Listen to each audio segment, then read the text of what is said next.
texto de Juan capítulo 6, en la multiplicación de los panes, nos presenta a un Jesús comparado a Moisés, en el sentido de que Moisés fue el instrumento el cual Dios ocupó para sostener al pueblo en el desierto.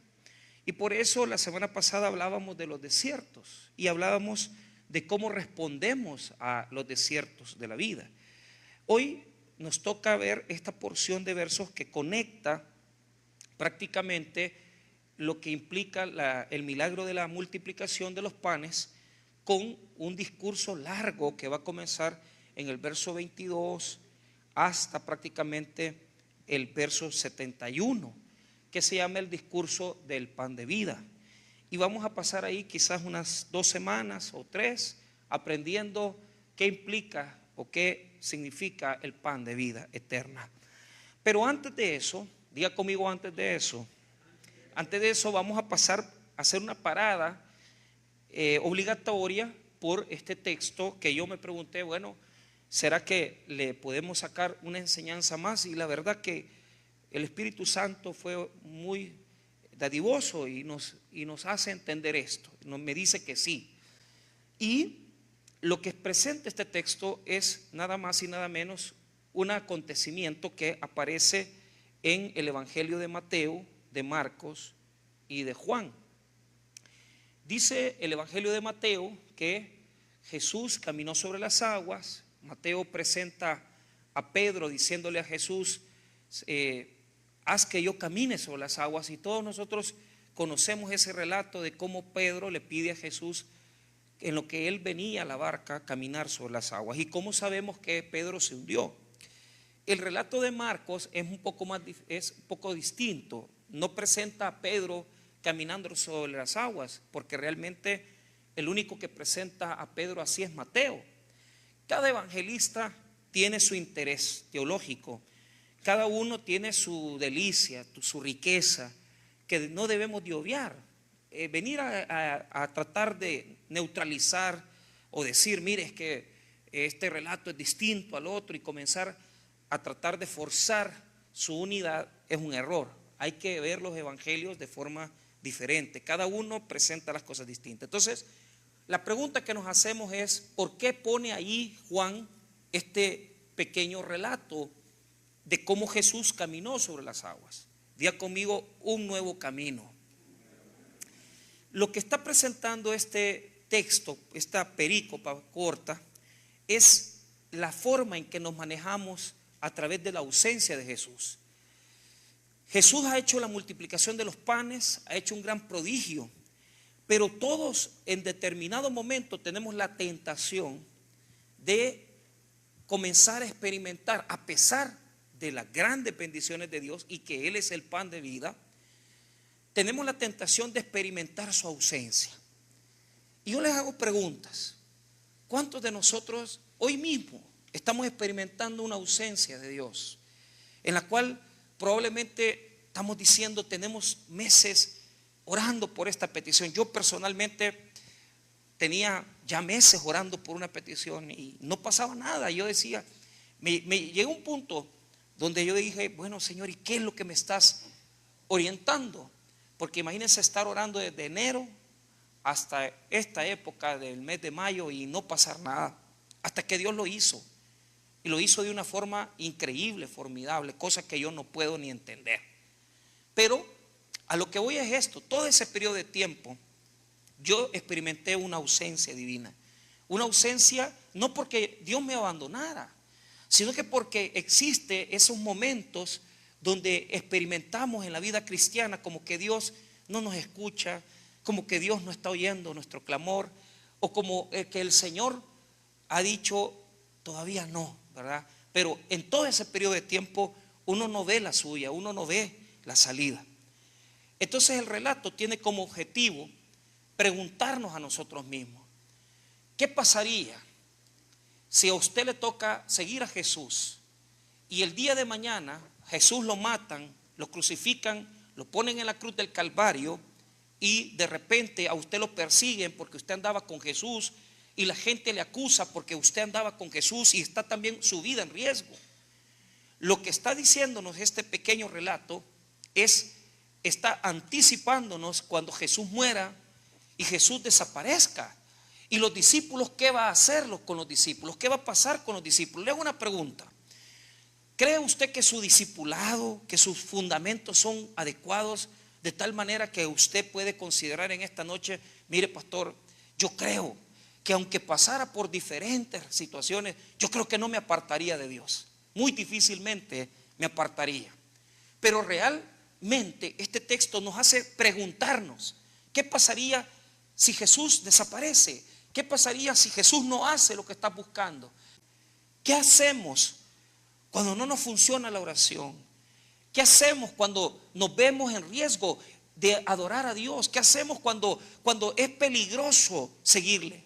¿Nos apartamos, nos hundimos, nos vamos, dejamos de seguir a Jesús? ¿Qué es lo que hacemos cuando viene la noche? ¿Qué es lo que hacemos cuando se pone oscuro? Pues esa es la pregunta que les tengo hoy. Ve lo que dice el verso 16. Al anochecer descendieron sus discípulos al mar. Mire qué interesante. Ya estaba oscureciendo. No se ven las cosas bien. Son situaciones que pueden llamarse separación matrimonial, infidelidad, un hijo que está metido en drogas. Pero la característica es igual. Tres cosas. Diga conmigo tres cosas. La noche. Diga conmigo, la noche. La ausencia de Jesús. Y la tempestad. Y todo eso lo sientes dentro. Lo tienes aquí. Puede cambiar el escenario. Me dice un amigo, mira, estoy pasando por un proceso, la fiscalía está teniendo los documentos, pero cuando él me lo estaba comentando, yo veía en su rostro la noche, la ausencia y por supuesto la tempestad. Es que no importa el nombre que le pongas, el escenario es el mismo. Y uno se pregunta, ok, ante el hecho de que viene la noche, viene la ausencia de Jesús y la tempestad, ¿cuál es nuestro comportamiento? ¿Sabemos nosotros manejar la ausencia de Dios? ¿Sabemos manejar ese periodo de tiempo en el cual Dios no responde y en el cual Jesús aparentemente no está con nosotros? ¿Qué hacemos? Mire lo que hicieron los discípulos. Verso número 17.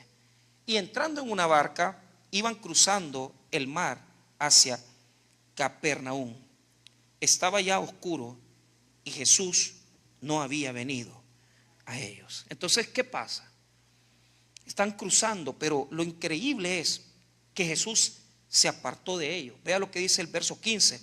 Pero entendiendo Jesús que iban a venir para apoderarse de él y hacerle rey, volvió a retirarse al monte él solo. Jesús está en un monte y ellos en la barca. Primera tentación. ¿Qué hacemos cuando Jesús no responde? ¿Qué hacemos cuando Jesús no está?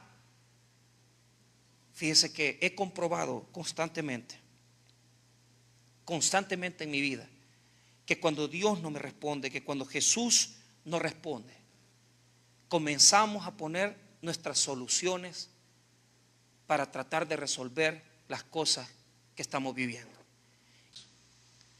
Matrimonios mal arreglados, porque no arreglan las cosas a nuestra forma, a nuestra manera. Hubo una infidelidad y ¿qué hicimos? Solamente nos dimos solamente un diálogo y nos fuimos a refugiar a la iglesia, pero no arreglamos. Tenemos esa tentación. ¿Y por qué sentimos la ausencia?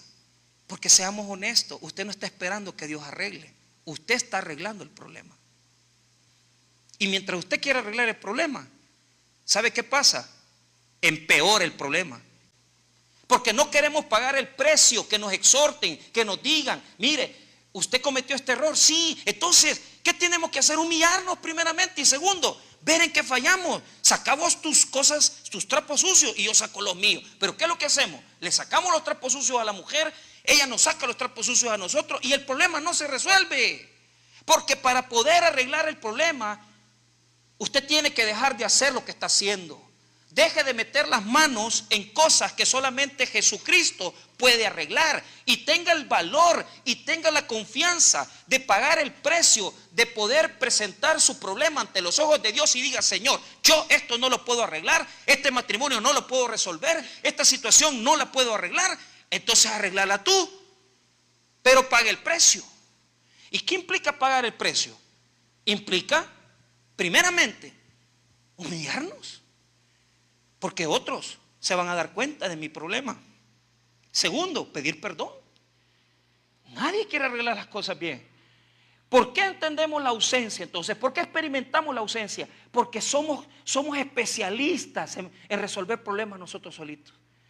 Y usted quiere saber cuando una persona está en problemas, deja de venir a la iglesia. ¿Y qué sucede? Creen que con desconocidos, solamente apartarse, ya las cosas se van a arreglar. No se van a arreglar, se van a empeorar. Porque cuando Dios establece un orden, Él hace que aquellas situaciones en las cuales nosotros siempre queremos salir gananciosos, o queremos venir y sacar una ganancia, o decir: yo no me humillo, yo no voy, pues entonces te voy a dar una profecía. Y no es que sea profeta. Vas a regresar a esta iglesia, te vas a sentar ahí chillando, vas a venir desplumado. ¿Por qué? Porque cuando Dios dice: tú eres mío, tú no te puedes apartar de Él. Y solamente lo puedes arreglar con la ayuda de aquel que conoce la solución para todos los problemas, que es nuestro Señor Jesucristo. Deja de huir, hombre, deja de creer que porque no venís a la iglesia el problema está resuelto. Mejor vení, arreglalo, habla con Dios, humillate y presenta tu solución y decís: Señor, dejo mi solución, haz tú lo que quieras conmigo.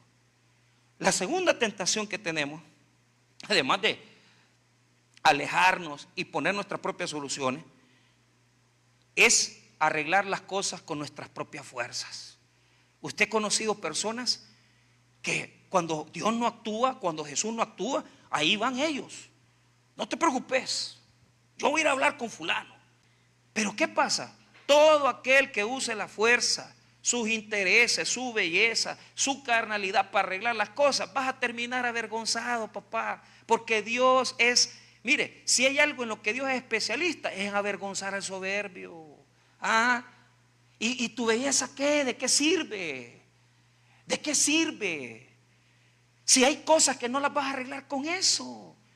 Y aquí saben perfectamente eso los hombres. Usted puede estar con una mujer muy bella o lo que sea, pero cuando los hombres no tienen corrección en sus situaciones sexuales, si engañan a las esposas, muy bonitas pueden ser, pero las engañan. Y usted se pregunta: ¿y cómo mi esposo? ¿Y cómo mi esposo? Sí, es que mira, te voy a explicar una cosa. Puede ser muy linda, muy preciosa, pero hay un problema. Si tu carácter no sirve, de nada sirve tu belleza exterior. Si tu temperamento no funciona, de nada sirve tu belleza. Puede ser muy linda, pero ¿de qué sirve? Si tenés debilidades, si tenés deficiencias. ¿Pero qué querés? ¿Querés que los hombres te sirvan? ¿Querés que te traigan un poquito de dinero? ¿Querés sacarla? Y hasta ahorita todo te ha ido bien, pero llegará uno con el que no te va a ir bien. ¿Y qué va a pasar cuando estés embarazada? Dígame, ¿qué va a hacer? ¿Y qué va a hacer? No me diga que va a abortar. No aborte. No aborte. Mejor reconozca que usted no puede jugar con las cosas de Dios. Y que usted se puede involucrar sexualmente con cualquier varón y le puede sacar lo que sea por un rato, pero después la va a pagar. La ausencia de Dios es así. Y usted dice: ¿y por qué Dios no me responde? Porque vos estás trabajando con tu carne, men.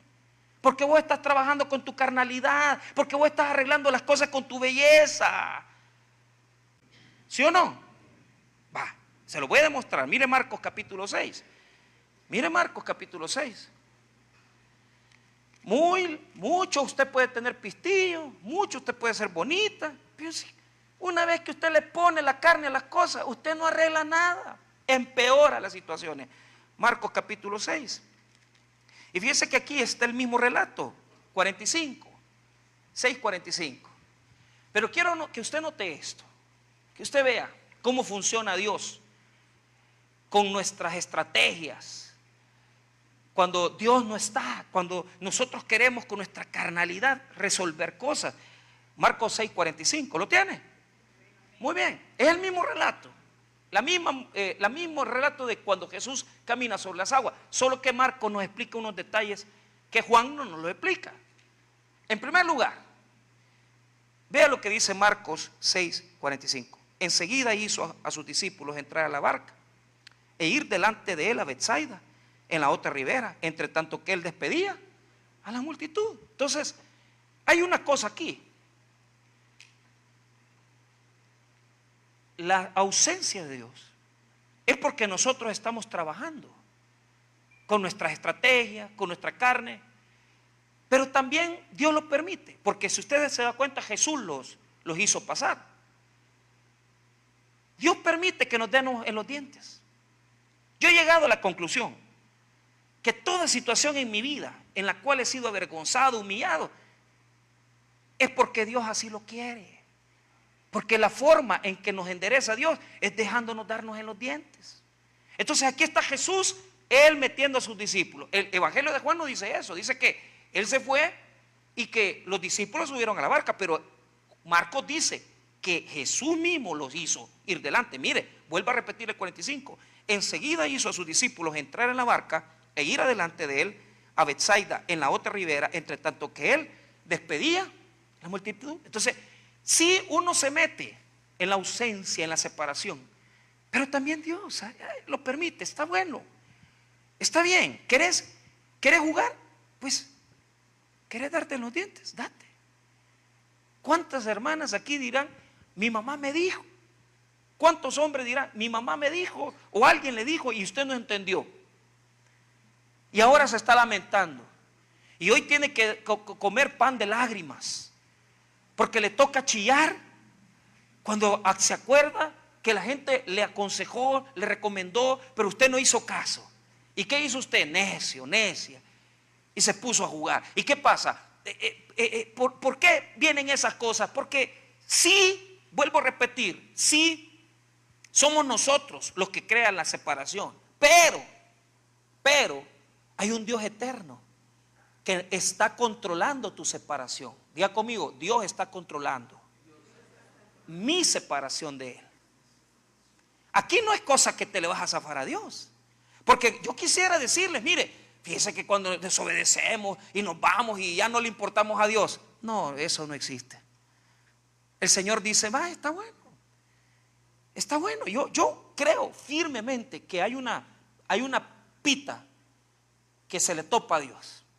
Y cuando Dios dice, ya estuvo, hasta aquí llegaste. Entonces, quiero decirte que es bonito. ¿Por qué? Porque Dios controla nuestras separaciones. Dios controla que nosotros, a pesar que estamos inventando, buscando nuestras soluciones propias, haciéndolo con nuestra propia carne, pero Dios dice, no te voy a dejar, te voy a mandar. Y vea qué precioso este versículo, verso 46. Y después que los hubo despedido, se fue al monte a orar. Diga conmigo, distancia. Hay distancia y separación. ¿Sí o no hay separación? Pero esa separación la crea el hombre, sí. Y la permite Dios. Pero Dios no te deja. No te deja. Te pone un ojo encima. Está presente. Entonces yo he aprendido esto que le quiero compartir. Bendita la ausencia de Dios, porque aún en la ausencia está su presencia. ¿Sí o no? Aún en la ausencia de Dios está su presencia. Y esto, bendito sea mi Señor, que cuando yo he andado lejos de Él, no me ha dejado. Qué bello, qué grande Dios. Que a pesar que nosotros mismos hemos creado la maraña, que nosotros hemos creado nuestro propio problema, tobogán, pero a pesar de eso, Él está ahí. en nuestro problema. Él está en mi problema. Diga conmigo, Él está en mi problema. Claro que sí está. Quizás no como lo quisiéramos, porque lo quisiéramos resolviéndolo. Pero no, Él está de otra manera. Mire, ¿qué hizo Jesús cuando ya los metió a la barca en su rollo? Vaya, querés separarte, ya no querés seguir conmigo, está bien. Querés solventar tus cosas por ti mismo. Vea lo que dice el verso número 47. Y al venir la noche, la barca estaba en medio del mar y Él solo en tierra. ¿Dónde estaba la barca? En medio del mar. Y Jesús estaba en la tierra, en tierra. Pero mira el verso 48. Y viéndoles remar con gran fatiga, porque el viento les era contrario, cerca de la cuarta vigilia de la noche, vino a ellos andando sobre el mar y quería adelantársele. Qué versículo más lindo, qué versículo más precioso. ¿Por qué? Primero, lo que saco de este verso es lo siguiente. Mire lo que dice. Y viéndole, diga conmigo, Jesús me ve. Usted puede estar en la peor crisis, sentir la ausencia, experimentar la ausencia de Jesús, pero Jesús te sigue viendo. La ausencia se ha convertido en un espacio de bendición. Diga conmigo, espacio de bendición. Porque aunque estamos lejos, estamos cerca de los ojos de Dios. Aunque nos hemos apartado, el Señor no ha quitado su ojo de nosotros. Aquí las madres no me van a dejar mentir. Usted puede tener 2 hijos. ¿A quién usted le pone más atención? No es al que le regala en el día de la madre, si es que le ha regalado algo, porque ni le regalan nada. Al que está más fregado. Es que mire, es que hay las pobres madrecitas, que los hijos no encuentran trabajo, que los hijos no enderezan la vida, y como el corazón de ellas se derrite, como el corazón de ellos, de los hijos, no es insensible. ¿Verdad que el hijo es insensible? Uno le vale un pepino, anda mujeriando, le pone los cuernos, lo que sea, y la pobre mamá chillando por el pobre sinvergüenza. Usted no siente nada, pero su mamá le duele, ¿sí o no? Y Dios, que es más grande que una madre, y Dios, que es más grande que un padre, aunque tú no sientas nada, el corazón de Dios está contigo, porque te ama. En la vida de los más perversos están los ojos de Dios. Bendita la ausencia, bendita la separación, porque en la separación he logrado entender que los ojos de Dios no se han apartado de mí. Benditos aquellos que se sienten separados ahorita, que se sienten como incapaces de agradar a Dios. Benditos aquellos que se sienten como incapaces de llegar al nivel. Benditos aquellos que en esta noche se sienten bajo una situación que nadie les puede resolver, porque en esa circunstancia en la que tú estás, los ojos de Dios están sobre ti. Él te está mirando. Primero, Dios me mira. Segundo, mire cómo dice el verso 48: y viéndole remar con gran fatiga. Ya usted usó sus fuerzas, porque ¿qué hacemos? Usamos nuestras fuerzas, ¿sí? Amén.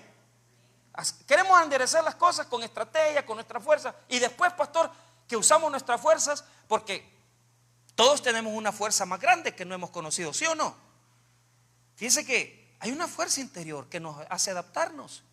Dostoyevsky decía eso. Él pasó en campos difíciles en Rusia, pero él creía, es un gran literario, es un gran escritor, que siempre el hombre tiene una fuerza más dentro.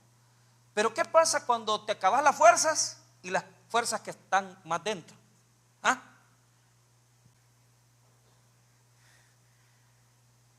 Diga conmigo, ya lo hiciste. ¿Por qué? Cuando ya te acabaste tu fuerza y la fuerza de otro, ya no tenés nadie. Ya no tenés a nadie. Ya no tenemos a nadie, pero tenemos a aquel que sí nos sigue mirando, que es Dios. el hombre dice que ellos remaban con fatiga. La palabra batsanizo en griego quiere decir que ya no aguantaban y remaban, pero ya estaban en las últimas. ¿Cuántos están en las últimas hoy? ¿Cuántos están en las últimas que ya no aguantan la vida que llevan? ¿Cuántos están en las últimas que no enderezan sus caminos? Una nueva pareja que te prometió cosas buenas y volviste a lo mismo otra vez. Un trabajo en donde vos pensaste que todo te iba a ir bien y otra vez es lo mismo. Y hay gente aquí que ya no tiene fuerzas. Ya se gastó lo de él, se gastó lo de otro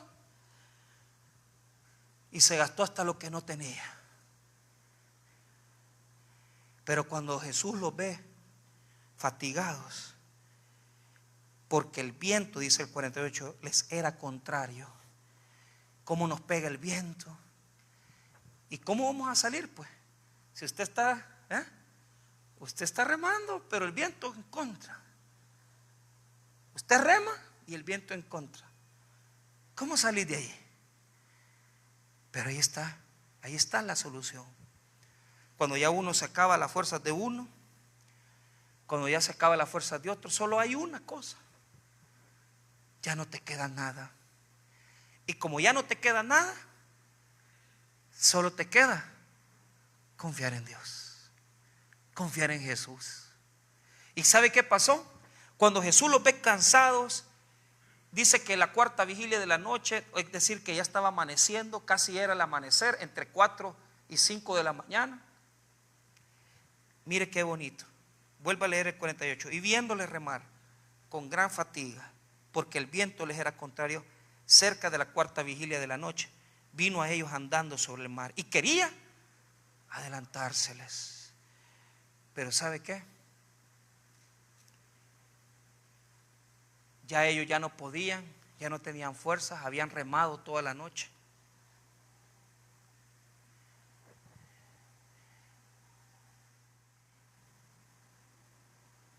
Ahí también está Jesús. Ahí está Jesús. ¿En dónde? En el dolor que te hace regresar a Él. ¿Dónde está Dios cuando todo el mundo me ha visto la cara? Donde yo mismo he sido vergüenza de mi familia. ¿Dónde está Dios? En tu dolor. Porque en el dolor también está Dios. Porque dice la palabra de Dios que Él hace la llaga y Él la sana. Y si no te hace esa llaga, no te curas. Estás con un dolor dentro de ti. Estás con un sufrimiento que no puedes superarlo. Ahí está Jesús. Ahí está Jesús. ¿Y qué hace Jesús? Camina sobre las aguas, llega donde ellos y les dice estas palabras. Vaya conmigo, Juan, capítulo 6. Ya pasaste esa crisis de entender que nada de lo tuyo te va a sacar de ahí, que vos no podés. Mire, hay gente que como es de necia, que con sus argumentos quiere justificarse, y hasta ahí hay un poquito de carnalidad, ¿verdad? Porque uno, por estarse dando uno mismo carreta, ¿verdad? Y que no le he regado, y que no, que esto no es error, que no sé qué, uno no acepta, ¿verdad? Pero por eso no viene Dios. Por eso no viene Dios a nosotros. ¿Sabes por qué? Porque Él ha estado esperando a que te canses de pelear solo.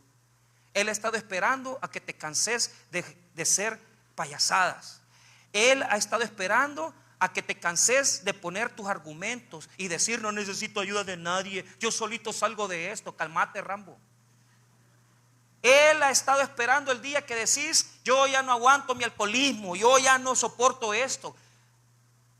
Después de ser una persona inteligente, conocida, y te volviste la droga, te volviste prácticamente una persona que ya la gente no quiere ni tratar contigo.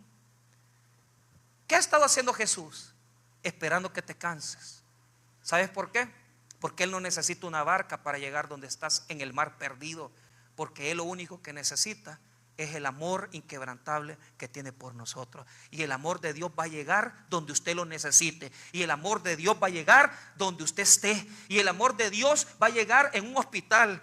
puede llegar en una cama hospitalaria. El amor de Dios puede llegar hasta en una situación como el VIH. El amor de Dios puede llegar en una situación hasta en la pérdida de un ser querido. El amor de Dios puede llegar cuando estés drogado. El amor de Dios puede llegar en un motel. No importa donde estés, pero Él no necesita una barca para llegar donde estás. Solo lo que quiere es que te rindas, porque Él quiere sacarte del mar y de enseñarte que Él es Dios y te perdona tus pecados.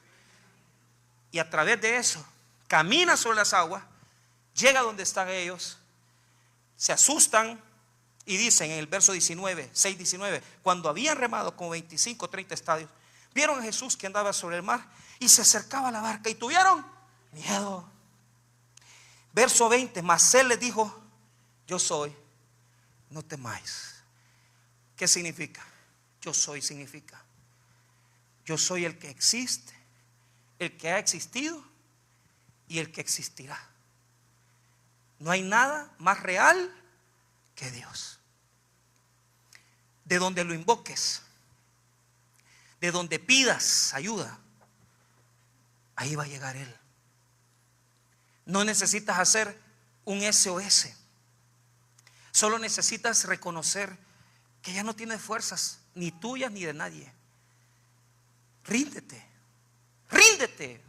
Ríndete a tu acción, ríndete a tu argumento, ríndete a pensar que tú puedes solo. Y cuando Jesús llega y le dice: yo soy, no temáis. Mire qué precioso esto. No les quita la tempestad, no les quita absolutamente nada, sino que mire qué precioso el verso 20. Mas Él les dijo: yo soy, no temáis. 21. Ellos entonces con gusto le recibieron a la barca, en la barca, la cual llegó enseguida a la tierra donde iban. No les quitó el viento. Diga conmigo: no les quitó el viento. Pero llegaron al otro lado, ¿sí o no? ¿No le ha pasado, hermano, que después que le han pegado la gran penqueada, pero Dios le dice a usted: vaya pues, papito, como ya aguantaste garrote, hoy pedime pues? ¿Y cuánta gente ya hacía aquí? Que el viento los hizo pedazos, los llevó por donde sea, pero ese mismo viento y ese mismo dolor te llevó a una bendición de parte de Dios. Porque después de tu necedad, ¿qué viene? La sanidad. Y después de la sanidad, la restauración. Y después de la restauración, la bendición de Dios. ¿Y sabes qué es lo hermoso? Que el viento no los destruyó, sino que el viento mismo se puso a favor y los llevó al otro lado del mar. Porque Dios muchas veces no te va a quitar los vientos, sino que lo que va a hacer es que los vientos te van a llevar donde Dios te quiere tener. Y por eso el texto de Jonás es tan lindo, porque después que ya el pez lo había prácticamente digerido, ahí metido en su estómago, él ahí hace una oración. Es una parábola preciosa que nos hace entender a todos nosotros que a veces, hermano, hasta que topamos, dice el texto del Salmo 2 en Jonás 2, dice que ahí, cuando él estaba ahogándose, oró al Señor y Dios lo oyó y Dios lo sacó. ¿Sabe por qué? Porque cuando tocas fondo, estás preparado para que Dios te dé una nueva oportunidad. Y cuando comienza Jonás capítulo 3 dice: y habló Jehová a Jonás por segunda vez. Y habló Jehová a Jonás por segunda vez. Le hago una pregunta: ¿cuántas oportunidades Dios le ha dado? Una. La segunda, yo no sé cuántas oportunidades, pero lo que yo sí sé es que Dios habla otra vez, hermano. Y pudimos haber perdido todo en ese naufragio, pero si vos en esta noche le reconoces a Dios en la ausencia, Él estará dispuesto de hablarte otra vez y decirte otra vez y darte otra oportunidad y darte otro camino nuevo. Porque muchos de nosotros, ¿saben lo que necesitamos? Un camino nuevo en el mar. Quizás no sabes dónde estás ahorita. Quizás estás como los discípulos, perdidos en el mar. Y Dios dice: no te preocupes, porque tengo un camino para que salgas de esa tempestad. Y ese camino se llama Jesucristo, nuestro Dios y Salvador. ríndete ante Él, reconoce, humíllate, porque Él tiene la salida de ese mar embravecido que solo te llevará a la bendición que Dios te tiene preparado. Vamos a orar. Padre, te damos gracias por tu palabra.